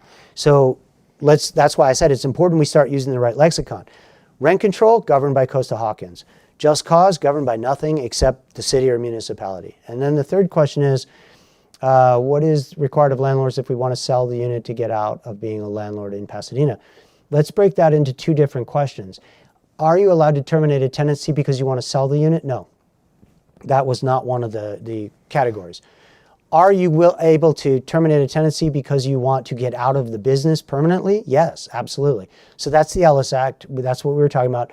What's required is you put the money into the escrow account like I talked about, you fill out the proper forms, you serve the tenant, you give a copy to the housing, you give them the right amount of time, the right language, all that stuff.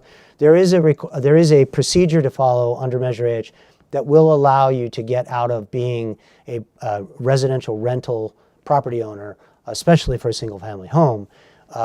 There is a procedure you can do that for, but it isn't specifically to sell the house. Now, if you get out of it altogether, sure, you're free to sell the house, but I just wanted to make that distinction. You can't terminate a tenancy because you want to sell. You can terminate it to get out of the business.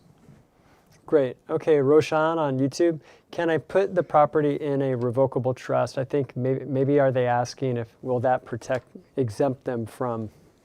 Yeah. What do you think they're asking? The short answer is yeah, sure, you can put it in a trust.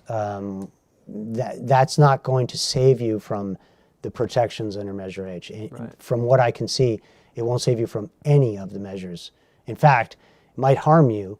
You didn't give us a lot of details about your property, but remember when I said, if you want to do an owner occupancy and you want to move in there, you've got to be a natural person. The property has to be titled in the name of a natural person. And to the best of my knowledge, a revocable trust is not a natural person. So I would speak to both your landlord tenant attorney and your estate planner and have both read that Measure H and ask, is there a benefit to putting it in that trust before you do it? All right, Shirley on YouTube. You've mentioned a couple times that there are oversights in Measure H. If that's the case, how are changes made to legislation? How can they do that? So I think what you're referring to is where I said there's big holes in Measure H, and I stand by that. Yeah, there are holes made in it. And the way it's done in other municipalities and jurisdictions is what they're trying to do right now is they're trying to scramble to get functioning, and they're not functioning right now. But the way those changes are made is that they get brought to the attention of the Rent Control Board. They get made through case law. They get made through litigation. But for example, the one about the missing language that is contained in other rent control ordinances that says, with the exception of an increase in rent, a landlord cannot change the terms of the tenancy and do this without the tenant signing off on it. I'm paraphrasing. That's missing in Measure H. Okay, so how do we change that? Well, you write a letter to the city attorney and to the Rent Control Board, and you tell them, hey, this language is going to have unintended consequences. Mm-hmm. We're asking you to change that. Or they get sued again. The city gets sued for that language saying rent increases, you cannot allow a tenant to determine whether they're getting a rent increase, right? So it's not an easy process. It's time consuming and it's problematic and it takes litigation and it takes money.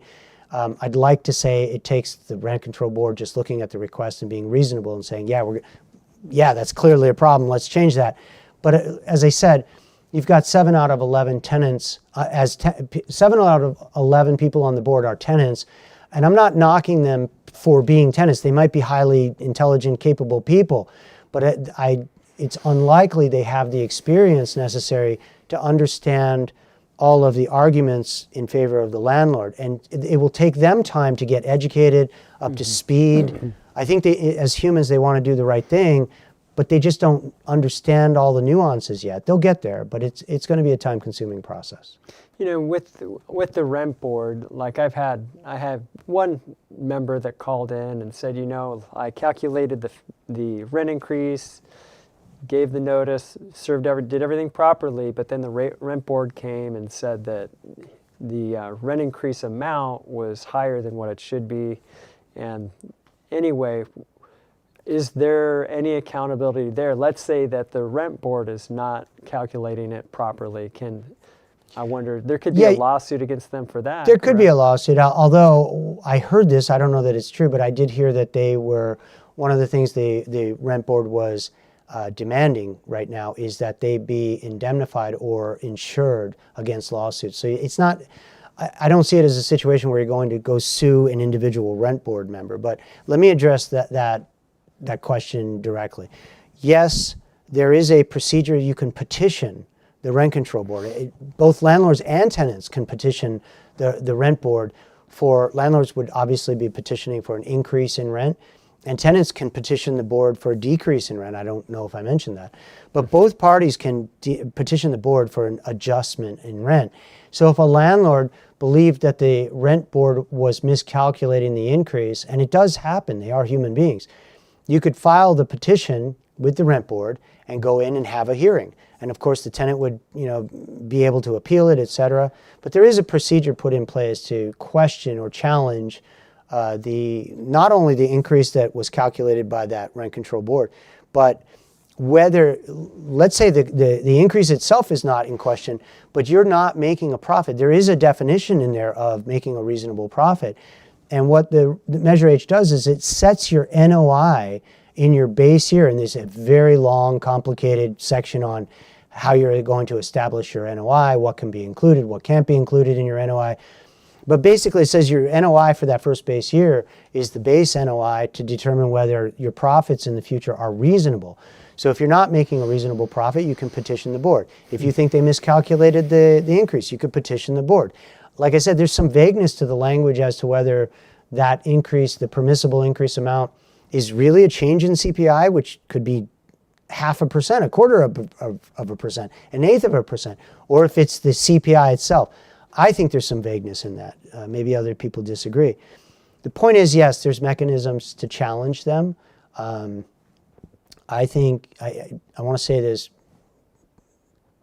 politely, I think as the board is trying to get its feet under itself and they're trying to implement Measure H, I think landlords should take every opportunity to go in there and challenge these rulings from the board. Get them on their toes. Make sure that you guys aren't just going to roll over and let this happen. Otherwise, they will fall into the habit of thinking that whatever they say is going to happen. So I wouldn't allow that. You don't have to have an attorney to challenge that. Go in and challenge it on your own, and let's start getting some rulings out of them that then can be taken on appeal. There's a lot of remedies provided in the measure, plus legal remedies that can be taken, but we have to get the whole process started, and that can be done through the petition process. Great. Thank you, Mike. All right, sure. Mary, do I need to petition for a rental increase of 5% for a rent increase on a single rental house on a single lot? I don't recall single-family homes. I don't recall now whether a single-family home is specifically carved out, to be honest with you. I have too many ordinances floating around in my head right now. Certainly if the property is governed by the rent control component of it, then you're going to be governed by Costa-Hawkins. So it'll depend on the year it was built, things of that nature. I think if it's not governed by Costa-Hawkins, meaning it was built prior to 1995, I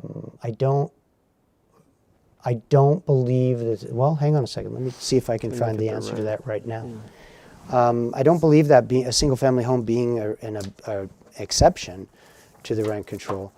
The better answer, rather than taking everybody's time to do this right now, is if it was at Mary, if you'd be kind enough to call my office and say you attended this, and talk to when my staff answers the phone, say you attended this and that you had this question and I asked you to call the office. let me work through it. Let me go through it with you on the phone and not take everybody's time to do it right now. But I think you're going to have to be protected by Costa-Hawkins to avoid Measure H on that. All right. And Terry, is Sierra Madre considering a Protection Act? I have heard that they are. Okay. Like I said, this is spreading. It's coming to a city near you. If you're not at Sierra Madre's city council meetings, you should be. Right.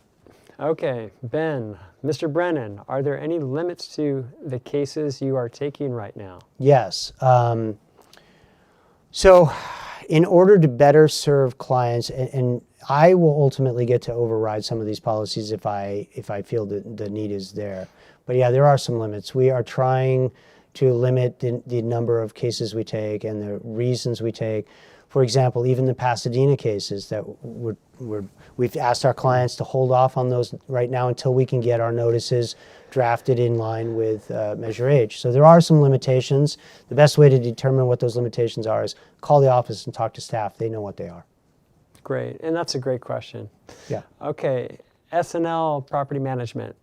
My takeaway is that Measure H provisions are in direct conflict with California's civil codes, possibly fair housing. What is your feeling about how this will play out when challenged in Superior Court? They are contradictory on some levels with the codes of civil procedure and civil codes. Yes, I agree with that.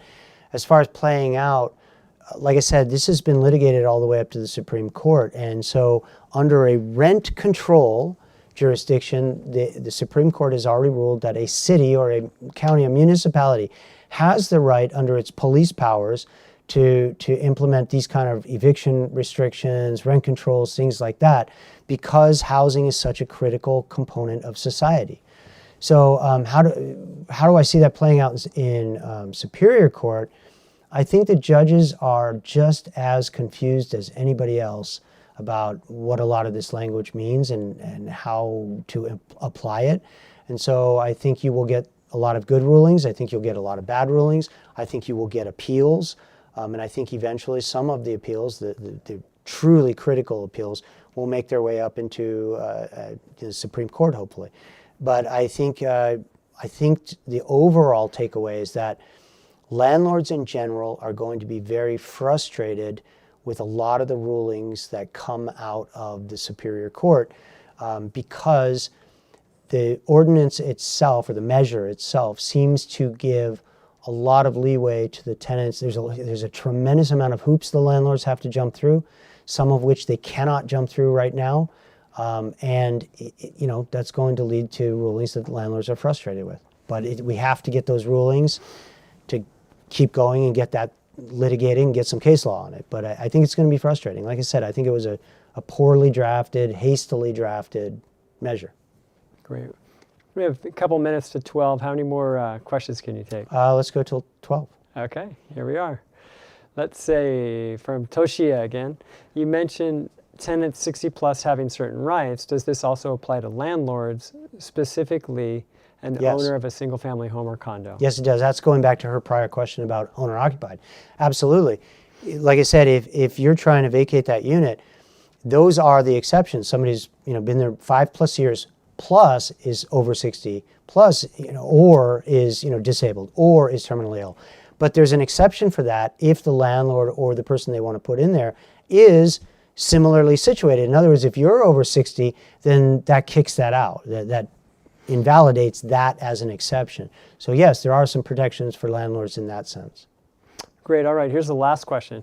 Mary, could I get out of the rental business and then sell the single house on a single lot I have in Pasadena? Yeah, that's exactly the question we were addressing before. You can exit the rental housing industry altogether. It's under the Ellis Act. You've got to follow the rules and requirements of Measure H. But once you get out of the industry altogether, then you can turn around and sell that house. The other alternative is if you wanted to sell the house prior to you exiting the industry, you could theoretically sell the house, single family home, and then have the buyer do the owner occupied. And maybe you guys could negotiate some sort of something in escrow about whether you're going to give a rent credit for that, for the fact that they have to deal with this or whatever. But yes, there's a couple different approaches to selling a property under a rent control jurisdiction. Great. Michael, thank you so much for very taking welcome. the time. I know you did a lot of research to prepare this, and I think that we all thought Measure H was just horrible, but getting into it even more, it's like, wow, this is even more complicated than you could even imagine. I think what you're going to see is you're going to see other cities start using this as their template for this. So again, I can't emphasize this enough. Start getting ahead of the curve and start nipping this at the bud, as they say, because this is by far the worst for landlords. It's the worst tenants protection ordinance I've ever seen. Great. All right. Thank you, everybody, for joining, and hopefully we'll see you next week when we cover the, let me see, what was it? It's about how to avoid procedural mistakes when you're filing an eviction. So you'll want to stay tuned for that one, too. Take care.